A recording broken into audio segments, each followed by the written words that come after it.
Oh my. So one of the things that I learned quickly, mostly because I didn't have a choice, uh, when I first started going full time into my lawn care business, I didn't have a lot of money or any money extra, if you want to call it anyway, to just buy different equipment. And yeah, I would have loved to start out with a trailer, a commercial mower, and all these different things, but I started with what I had left from when I was a homeowner: a push mower, Ryobi trimmer, and hand blower. Just the basics. I didn't even have a truck. I had a Jeep Compass that I traded in for the truck that I have now. So when I first started out, I just had to chip away at these things, and I'm still doing that to this day because I realize that this has only been a few years, but I'm still thinking that way, even though I have all the customers that I have and the business is, a lot more promising than when you're first starting out and you don't know what's going to happen, what you're going to get, how far your business is going to go, etc., if this is even going to work. But I realized that was the best for me, and it worked for me, was to build little by little, as far as equipment anyway, and spending only a little bit of money at a time when you get the money and when you have the need. So the biggest thing is spend when you have the need. Then you can find a way to get the money, or to spend the money that you have hopefully saved up, or whatever you have to do. You at least have the ends to justify the means. You have the customers, you have the work, etc. So like just for one example, when I first started out, like a lot of people do in business, whether it's lawn care, landscaping, or anything, you kind of do a lot of different things. Maybe you're not really sure exactly what you want to focus on in the particular category of your business. For lawn care and landscaping, maybe you really want to mow, or maybe you don't want to mow. Maybe you really like doing hardscaping and design work and installations and things like that. Maybe you don't. There's different things. Maybe you do a little bit of all those things until you actually finalize what you really want to do and kind of zero in on those things. So I did a lot of different things when I first started out. Obviously mowing, because that's the easiest thing to get started in. If you already have a push mower, you're good to go. And so that the amount you have to spend to get into it is a lot less than some of the other services that you could be offering. But it's really good that you get to try everything out and see what kind of customers you have in your area, and what services they're looking for, what's in demand, what you enjoy doing, what's going to be most profitable, etc. So one of the many things that I did, like a lot of people, was spreading mulch. So when I first started spreading mulch, I didn't have a trailer. I did it out of the bed of my pickup truck, so I could only do like 1 or 2 yards at a time in my truck, and then I have to go back to the mulch yard, get more mulch, and then come back to the job and keep spreading. I had a pitchfork that I borrowed from a friend of mine, and I had to buy a wheelbarrow. So I got the cheapest, tiniest little wheelbarrow I could find, and you get what you pay for. It was good for the time being, but as I started to book more jobs, and it's fine when you're just someone's trying to sell their house. I was getting a lot of real estate in the beginning too, a lot of temporary things, and they just want you to spruce some things up in the front of the yard, maybe put some fresh mulch down around some trees, and some of the mulch beds in the front, things like that, but nothing too serious. But when you actually have a regular customer that you have, or just someone that's contacting you that might be a potential regular customer for maintenance work anyway, and they want you to remulch everything, front, side, back, whatever, and now you're talking 5 or more yards, up to 10 yards sometimes by yourself. Now that little tiny wheelbarrow, the cheapest one, just isn't really gonna, and you're going up and down hills, all that, it doesn't really cut it anymore, so it doesn't get it done. And that little wheelbarrow started getting beat up and falling apart really quickly from all the wear and tear I was doing in the first season that I was using it. And I was trying to patch it up and keep it going.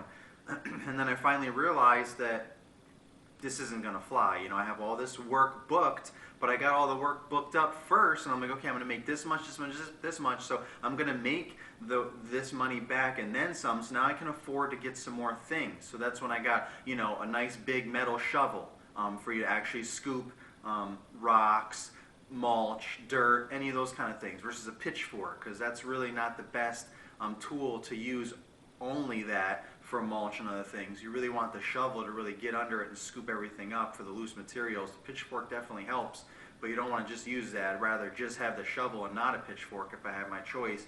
But both is the better thing too. So I already was borrowing a pitchfork, and then my friend just let me have it because he didn't need any more anyway, and he knew that I was busy and I needed it. But so I got the shovel, and I got a bigger wheelbarrow, the one with the 2 wheels, all steel frame, poly, big poly, bucket. I think it's 8 cubic or whatever.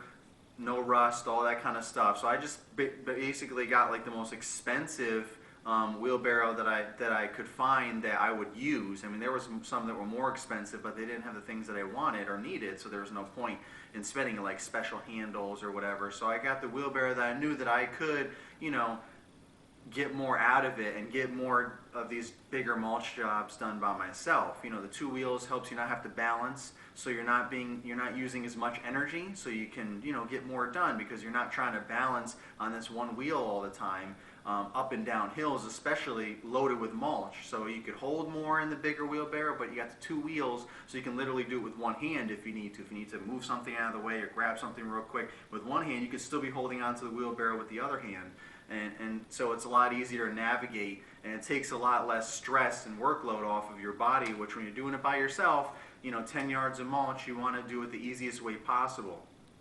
So, I got a trailer, and I put sides up, wooden sides up on the trailer, not the best, most, I'm no professional, trailer maker by any means. All I did was just figure out a way that I could just get these sides attached, got some plywood, cut it up. I have some basic homeowner tools and saws and things like that, and drills, and I just cut them up and got them all nice and even. Didn't bother painting them or anything like that because that wasn't even a priority to me. The priority was to make money so that I can get my business going, and then I can keep moving forward with getting new equipment and other expenses that I need to incur as I got the business, as I got the customers. So that's what I did. And then I was able to do a lot more mulch. I was able to put, 4 or 5 yards of mulch in my trailer. I don't have to worry about my truck just putting in the back of my truck anymore. Now I can put all my hand tools in the bed of my truck, my shovel, my wheelbarrow, my pitchfork, tarps, all this other kind of stuff back there.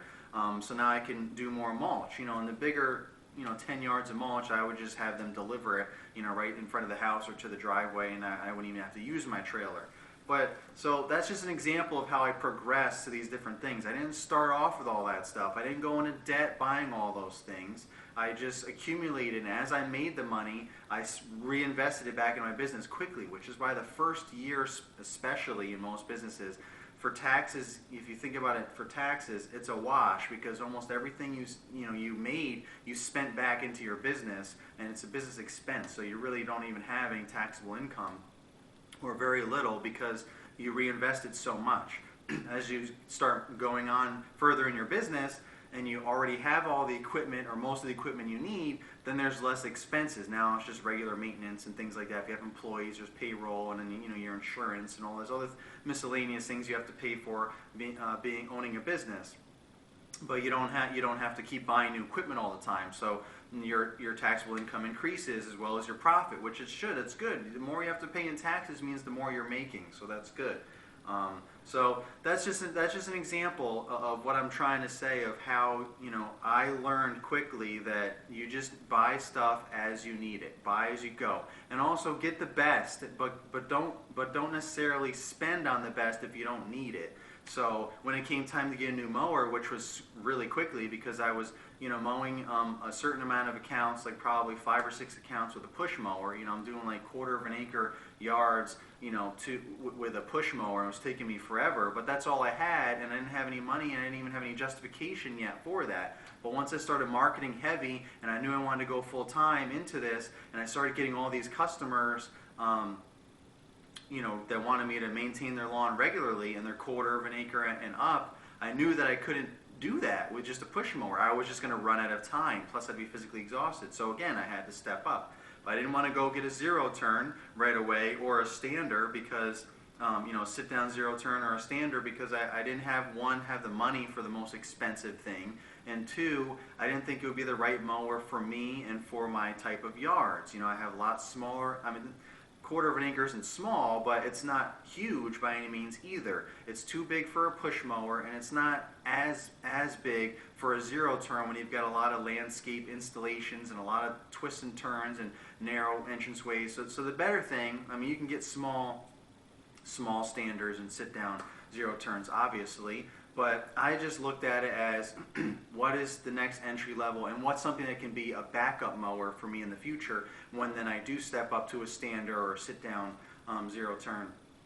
So that's why I went with a walk behind to bump up to. And I also had started to develop sort of a mentor that works at my dealership, that has been in the business his whole life and retired not too long ago, and they gave him a job at the dealer because he's so knowledgeable, because he's been in the business. So he just happened to be there the first day that I ever went there and was looking at mowers.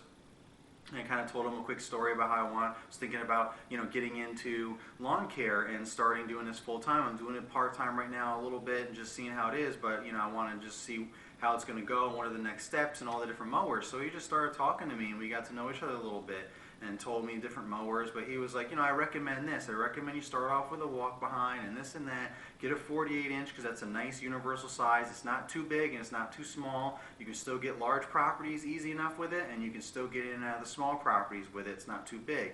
So, and then when you step up to something else bigger and you have more accounts, larger accounts, and possibly employees, now you have a second mower for another employee, as well as you also have a backup mower in case something breaks, in case your main mower, your sit-down zero-turn or your stander breaks down.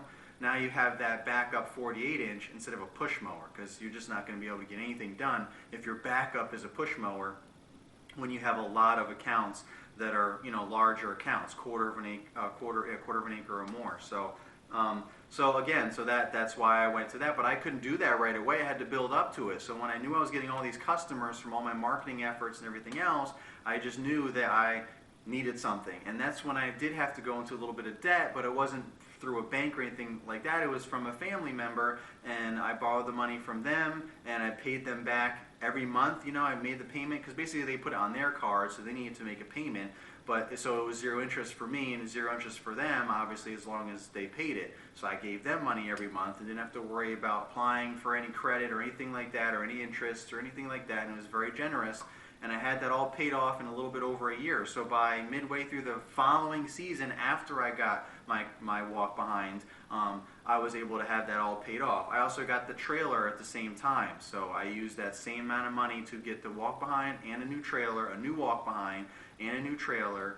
And then I knew those two things were going to last me a long time. I got the warranty on the mower and everything else, and the dealership support and all that. And that's the way that I went about it. And I recommend that way for people that are starting out and don't have the money. Even if you do have the money, I still don't think it's best to just spend it all on equipment that you might not even necessarily need. How do you know what equipment you're going to need before you even get customers or even get the business? There's all different types of yards, all different types of neighborhoods, and like I've said in previous videos, different types of customers. So until you identify what's going to be your core customer, or what customers that you can get, or if you can even get any customers to begin with, how are you going to know what kind of equipment you need? How are you going to know what kind of mowers you need? Maybe you don't even want to mow. Maybe you quickly realize that there's going to be a demand in something else, like fertilizing and weed control and things like that, and you decide to go that route.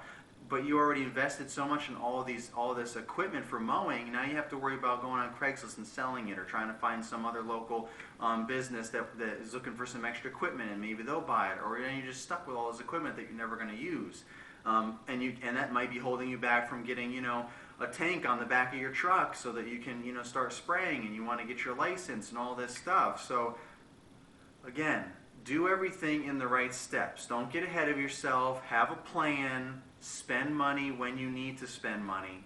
Again, I didn't have the money to spend, and I'm fortunate for that, because I've told my wife this before when she said once, I'm sure you probably wished you had $30,000 to start off so you can get all the, fancy stuff that you want right off the bat. And I said, I don't know if I would have appreciated it as much when I first started. I want to hope that I still would have had a similar mentality, but now, knowing what I know now from going through all these last few years of everything, I'm grateful that I didn't have that opportunity to have $30,000 to spend or invest on my business that I didn't even technically really have yet. It wasn't even a business yet. I mean, I was just part-time mowing some lawns, with my push mower. So why would I invest so much money in a business that didn't even really exist yet, didn't even start yet? Now, obviously, there's some things that you're going to have to invest in. If you're going to start mowing lawns, you need a lawnmower. So if you can't borrow one, you don't already have one, you're going to have to find one somehow. Get the cheapest one you can or whatever, use just to get yourself started when you have customers. But you don't buy that before you start marketing. You can go halfway through the summer with a mower just sitting in the garage or in your truck or something, and you never even mowed a single lawn because you haven't secured a single customer yet. And that's money that you could have reinvested in better marketing efforts to get customers before, instead of spending it on a mower or a piece of equipment that you're not even using. So just some food for thought, again, just trying to put this stuff out there, the stuff that I've learned and it's been successful for me, or mistakes that I've made, just sharing them out for anyone that's new and just starting out, or anyone that just thinks this information is valuable. Just remember, spend a little at a time, get the customers first, get the business first, know what kind of business and what kind of customer you're going to have primarily,